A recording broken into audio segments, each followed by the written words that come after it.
Entonces vamos a comenzar con el ciclo de sesiones académicas correspondiente al curso de gramática. En esta oportunidad vamos a trabajar lo que son las variaciones lingüísticas. ¿Ok?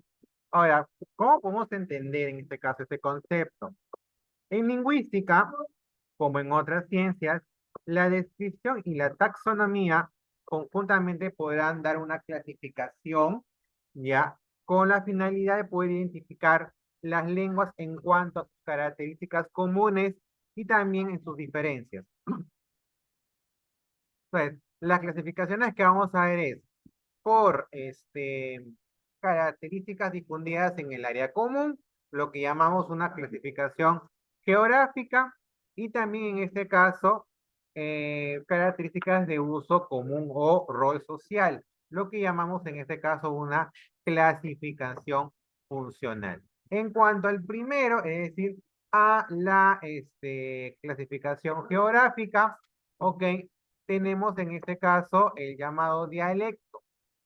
El dialecto, en este caso, es más bien, o también llamado diatrópica, es cuando en una misma lengua que es hablada de distintas formas por una variedad regional o geográfica. Es decir, todos van a hablar el idioma castellano, el idioma español, pero cada región o cada comunidad tiene una forma propia de hablar. Esa pequeña diferencia se va a llamar dialecto. Por ejemplo, dentro del Perú, ya en este caso hablamos el idioma español. Sin embargo, de acuerdo a cada región, pueden haber variaciones lingüísticas. Por decir, la palabra niño en el lenguaje estandarizado, ¿ok? En el norte, en Piura, se le dice churre. Y por ejemplo, en la selva, en la región de Ucayali, por ejemplo, se le dice guambrillo. ¿Ve? Entonces, esas variaciones en cuanto al significante es lo que llamamos dialecto. Entonces, no son variaciones, no es que hablan otro idioma, simplemente es una variación en cuanto a la región. Ahora, también esto puede darse con países que hablan el mismo idioma. Es un caso que, por ejemplo, tenemos nosotros. En la misma palabra niño, o en el lenguaje estándar, en Chile se dice cabro. En Argentina se le dice pibe. En México se le dice chavo. En Venezuela chamo y en España chaval. Entonces, el mismo concepto va a tener diferentes significantes, ¿ya? De acuerdo al país, ¿ok? Al país, de acuerdo al país. Entonces, estas variaciones que no son un idioma distinto, solamente es un cambio de significante, se le va a llamar dialecto. Esto se da de acuerdo en este caso, a la ubicación geográfica.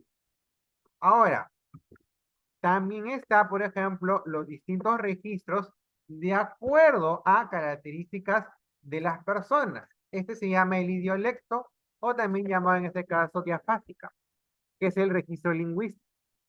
Es la forma de hablar característica de cada persona. Es decir, pueden vivir en el mismo lugar, pero cada persona puede tener una característica distinta de hablar, de acuerdo a la edad, al sexo o a la ocupación. Ejemplo, un niño puede decir mamá no sabe, pero un joven puede decir mamá no sé. Es decir, el niño en este caso, de acuerdo a su nivel de dominio del idioma, no te va a poder decir, no te va a hacer una estructura completa, pero cuando uno ya es mayor, ya es más joven, sí puede en este caso trabajar estructuras completas. De acuerdo al sexo, por ejemplo, un joven puede decir estoy delgado, pero a veces las señoritas que pueden decir, estoy regia, ¿ok? Entonces, hay variaciones de acuerdo al sexo y de acuerdo también a la ocupación. Por ejemplo, un médico puede decir, usted sufre una laringitis aguda Y de repente por ahí, en ese caso, otro profesional puede decir, ah, tienes una gripe, ¿no? Generalizando. Entonces, de acuerdo a estos rasgos dentro de la persona que viven en la misma comunidad, pueden haber variaciones en la lengua. Ahora, el sociolecto, también llamado en este caso la diastrática, es una variación de la lengua debido a factores socioeconómicos y culturales que se aprecian en diferentes niveles. Aquí ya implica, en este caso, diferencias sociales y económicas. Por ejemplo, el nivel superestándar, que está constituido en este caso por la lengua literaria, ¿ok? O en este caso, el uso ya, como les decía, el uso más que todo literario, ¿ok? Ahí, por ejemplo, tenemos los poemas, tenemos las novelas, entre otros. El nivel estándar, en este caso, que es el nivel de el nivel de lengua intermedio. No es tan rebuscado, pero tampoco es descuidado. Por ejemplo, aquí tenemos la llamada lengua culta, ¿no? Que se pueden usar en este caso en niveles ya empresariales, pueden usarse en niveles estatales, ¿ok? En donde en este caso hay que tener un manejo de la lengua eh, de un mayor alcance. O la lengua coloquial, que es cuando usamos en el ámbito ya más íntimo, familiar, ¿no? Ambas son niveles estándar. El nivel subestándar es una lengua que tiene muchas incorrecciones y vulgaridades. Por ejemplo, en la lengua popular se escuchan muchas veces nadie vino a la fiesta. O por ejemplo, estoy recontrasado. A nivel vulgar, tenemos las llamadas jergas de la calle, como por ejemplo a la mujer que se le puede decir, que se le dice germa, o en este caso al celoso que se le dice celofán. ¿Ok? Ay, ya, no sabe, nunca escuchó, ya. Ok, en el ámbito, a ver, ahora, este último de alguna manera, ok, recoge un término llamado jerga. Que la jerga se ha ido popularizando más que todo inicio de los 90 80, ¿ok? Donde se usaba más que todo en los periódicos populares de económicos, ¿ok?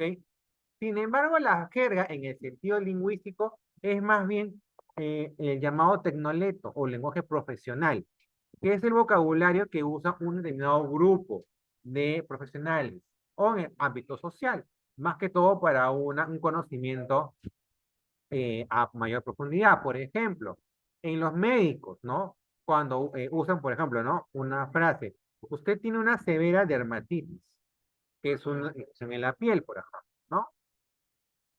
Pero ellos le dan términos más técnicos.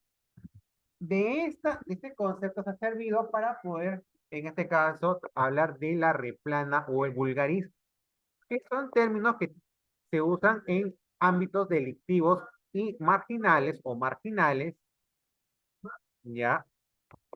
Y también es usado en la jerga juvenil.